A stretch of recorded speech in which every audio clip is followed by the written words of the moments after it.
I want to conceptualize what you're saying so that I can either support or guide. Yeah. I feel like it was two parts. One, which Okay. was the definition of success and Yes. what does that look like in parallel to what God has called you to do. And then the next one was a lot more tactical and practical, mainly about niching and Mhm. branding and messaging. Yes. Am I accurate? You got it. Okay, Yeah. cool. So, section one, let's go with I think even sitting with the Lord and processing our individual understandings of success, I think are really correlated to what Doug was sharing at the beginning.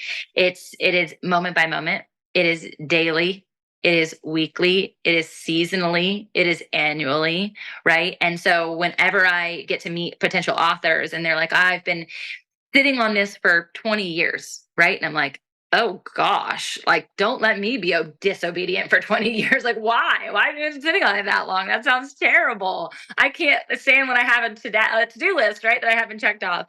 But processing that is like, what does success look like? And that would, for me, just be a willful surrender of my time, of my energy, right?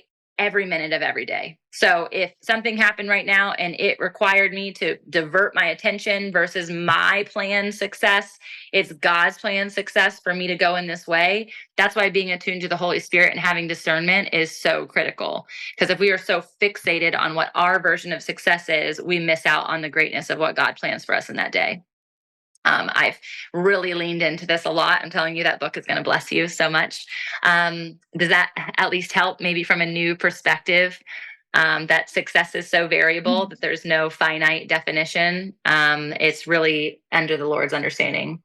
Yes, for sure. And I wrote in the chat, I totally missed Doug's part. Sorry, Doug, but I will re-listen to it. Yeah. It was at the very, very beginning. It wasn't in coordination with this conversation. I just think the way that he laid it out is very like do. And then the other portion connected to branding and niching, however you want to say it. It's like Target or Target. It's up to you. I don't believe in. So this is why I'm putting on a business coaching hat, right? And some people would totally wildly disagree with me, and they're open to their disagreements.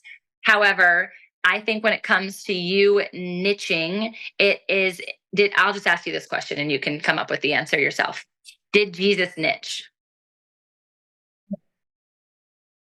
That would be my answer as well. So Um, therefore we shouldn't.